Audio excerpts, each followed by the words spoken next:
21-ാം വയസ്സിൽ ലുധിയാനയിൽ നിന്ന് വണ്ടി കയറി ദിൽബി തേര ഹംബി തേരായിൽ 51 രൂപയ്ക്ക് മുഖം കാണിച്ച് അരങ്ങേറ്റം കുറിക്കുമ്പോൾ കണ്ണീരും പ്രണയവും വളമാക്കി ദിലീപ് കുമാറും ദേവാനന്ദും സുനിൽ ദത്തുമെല്ലാം നിൽക്കുന്ന ബോളിവുഡിൽ ഒരു കുഞ്ഞു വേഷത്തിൽ മുഖം കാണിക്കുമ്പോൾ 25-കാരനായ ധർമ്മേന്ദ്ര തന്റെ പാത സ്വയം വെട്ടിയൊരുക്കുകയായിരുന്നു. വില കുറഞ്ഞ ലോഡ്ജുകളിൽ അദ്ദേഹം അന്തിയുറങ്ങി. അദ്ദേഹം നടി മീനാകുമാരിയുടെ ദയാവായ്പിൽ ഒരു പ്രണയോപഹാരം പോലെ വീണ് കിട്ടിയ ഫൂൽ ഓർ പത്തർ എന്ന ചിത്രം ബോളിവുഡിന് ഒരു പുതിയ യുഗം തന്നെ സമ്മാനിച്ചു. ചോക്ലേറ്റ് കണ്ണീർ കാമുകന്മാരെ കണ്ടുപരിചയിച്ച ബോളിവുഡിന് ഷാക്ക എന്ന ക്രിമിനലിലേക്കുള്ള ധർമ്മേന്ദ്രയുടെ പരകായ പ്രവേശം ഒരു അത്ഭുതം തന്നെയായിരുന്നു.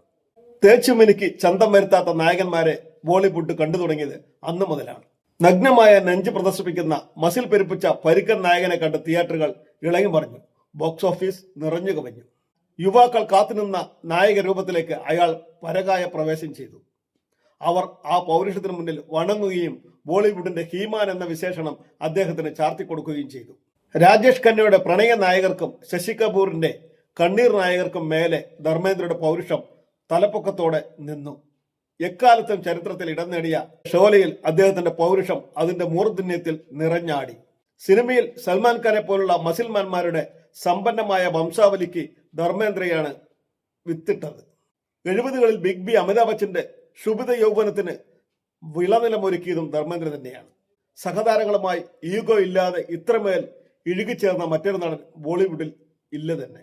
നടി മീനാകുമാരി ആരെയെങ്കിലും അത്രയും ആർദ്രമായി പ്രണയിച്ചിട്ടുണ്ടെങ്കിൽ അത് ധർമ്മേന്ദ്രയെ മാത്രമാണ്. പിന്നീട് ഒന്നിച്ച് ക്യാമറയ്ക്ക് മുന്നിലെത്തിയ സൗഹൃദത്തിൽ തുടങ്ങിയതാണ് ഡ്രീം ഗേൾ ഹേമ മാലിനിയുമായുള്ള അദ്ദേഹത്തിന്റെ ബന്ധം. പലവിധ വിവാദങ്ങൾക്കും ഒടുവിൽ അത് വിവാഹത്തിൽ കലാശിക്കുകയും ചെയ്തു. സിനിമാ സെറ്റിൽ ആ പൗരുഷം കണ്ട മാത്രയിൽ ആകർഷണം തോന്നി എന്ന് പറഞ്ഞത് ഹേമ മാലിനി മാത്രമല്ല, ജയാ ബച്ചൻ കൂടിയാണ്. അരങ്ങേറ്റ ചിത്രമായ ഗുഡിയിൽ ആദ്യമായി കണ്ണിൽ കണ്ട നേരം ഉള്ളിലൊരു കൊള്ളിയാൻ മിന്നിയ കഥ പറയുമ്പോൾ ഒപ്പം ഹേമ മാലിനിയും ഉണ്ടായിരുന്നു. പൗരുഷവും പ്രണയവും കൊണ്ട് ബോളിവുഡിനെ കീഴടക്കിയ ആ നിത്യഹരിത നായകൻ ഒരിക്കൽ വേദന കലർന്ന കുറ്റബോധത്തോടെ പറഞ്ഞു, പ്രണയം എന്നെ കൊന്നു, മദ്യമില്ലെങ്കിൽ പ്രണയവുമില്ല. ഇതില്ലായിരുന്നുവെങ്കിൽ ഈ ജീവിതം തന്നെ മറ്റൊന്നാകുമായിരുന്നു. വെറും ഒരു സിനിമാ താരം മാത്രമായിരുന്നില്ല ധർമ്മേന്ദ്ര, സ്വയം അദ്ദേഹം ഒരു ബ്ലോക്ക് ബസ്റ്റർ സിനിമ തന്നെയായിരുന്നു. ഈ 89-ാം വയസ്സിൽ അന്തരിച്ച ധർമ്മേന്ദ്രയ്ക്ക് GPS മീഡിയയുടെ കണ്ണീരാഞ്ജലികൾ അർപ്പിക്കുന്നു.